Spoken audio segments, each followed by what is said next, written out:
ಈಗ ಮೊಸರು ತಂಪು ಅಂತ ಹೇಳ್ತಾರಲ್ವಾ, so it will give a temporary relief, it will moisturise your scalp. So dry scalp ಇರೋರಿಗೆ ಸ್ವಲ್ಪ ಹೆಲ್ಪ್ ಆಗುತ್ತೆ. But at the same time ಮೊಸರಲ್ಲಿ ಹೈ ಅಮೌಂಟ್ ಆಫ್ ಪ್ರೋಟೀನ್ ಮತ್ತು ಕೊಬ್ಬಿನಾಂಶ ಇರುತ್ತೆ. ಇದು again food for the fungus.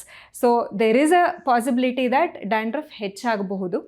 ಅದಲ್ದಿರ ಈ ನೀವು ಲೆಮನ್ ಅಂತ ಹೇಳಿದ್ರಲ್ಲ, lemon is highly acidic. So acidic ಇರೋದ್ರಿಂದ ಟೆಂಪ್ರರಿಯಾಗಿ pH ನ ನಾರ್ಮಲೈಸ್ ಮಾಡಿ ನಾವೇ ಕಮ್ಮಿ ಮಾಡುತ್ತೆ, but it is only temporary. So repeated usage can actually damage the skin barrier in the scalp. So again this can also worsen the condition if you are repeatedly doing this. So eventually there is no scientific backup for these two home remedies. So ಅದರಿಂದ temporary ರಿಲೀಫ್ಗೆ okay, but as a routine I would not advice.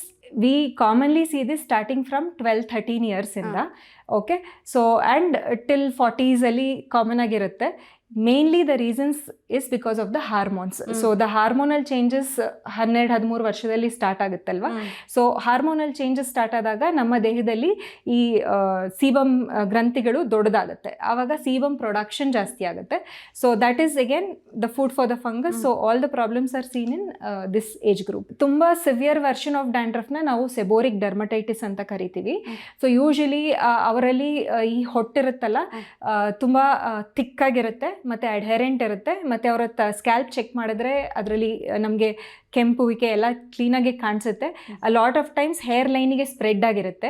So ಆ scaling, ಆ redness ಎಲ್ಲ hair ಲೈನಿಗೆ ಮತ್ತು ಅವರ ಕೂದಲಿನ ಎಡ್ಜಸ್ಸಲ್ಲಿ, ಬೆನ್ನು ಅಲ್ಲೆಲ್ಲ ಸ್ಪ್ರೆಡ್ ಆಗಿರುತ್ತೆ.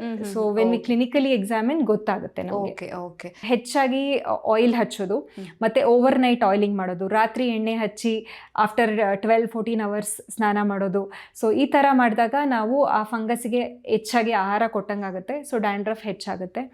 ಅದಲ್ದಿರ ತುಂಬ ಕಮ್ಮಿ ಸಲ ತಲೆ ಸ್ನಾನ ಮಾಡೋದು, ಕೆಲವರು ವಾರಕ್ಕೊಂದೇ ಸತಿ ಅಥವಾ 2 ವಾರಕ್ಕೊಂದ್ಸತಿ ತಲೆ ಸ್ನಾನ ಮಾಡ್ತಾರೆ. ಸೊ ಇದರಿಂದಾನು ಬಿಲ್ಡಪ್ ಆಗುತ್ತೆ, ಫಂಗಸ್ ಜಾಸ್ತಿ ಆಗುತ್ತೆ, ಆಯಿಲ್ ಜಾಸ್ತಿ ಆಗುತ್ತೆ. ಸೊ ಇದರಿಂದಾನು ಡ್ಯಾಂಡ್ರಫ್ ಹೆಚ್ಚಾಗುತ್ತೆ. These are the 2 common mistakes I C in most of my patients for dandruff. ಅದೇ ಡ್ರೈ ಸ್ಕ್ಯಾಲ್ಪಲ್ಲಿ ಕೆಲವರು ಡ್ರೈ ಸ್ಕ್ಯಾಲ್ಪಲ್ಲಿ ಪುಡಿ ಥರ ಇರುತ್ತೆ, ಅದು ತಿಕ್ಕ ಫ್ಲೇಕ್ಸು, ದೊಡ್ಡ ಫ್ಲೇಕ್ಸ್ ಇರೋದಿಲ್ಲ, ಸಣ್ಣ ಪೌಡ್ರಿ ಬಿಳಿ ಪುಡಿ ಥರ ಇರುತ್ತೆ. ಸೊ ಕೆಲವರು ಇದನ್ನು ಡ್ಯಾಂಡ್ರಫ್ ಅಂದ್ಕೊಂಡು ಜಾಸ್ತಿ ಸತಿ ಹೇರ್ ವಾಶ್ ಮಾಡ್ತಾರೆ. ಮತ್ತು ಕೆಲವೊಮ್ಮೆ ಹಾರ್ಶ್ ಶ್ಯಾಂಪೂಸ್ ಯೂಸ್ ಮಾಡೋದ್ರಿಂದನೂ ಈ ಡ್ರೈ ಸ್ಕ್ಯಾಲ್ಪ್ ಅನ್ನೋದು ಹೆಚ್ಚಾಗುತ್ತೆ.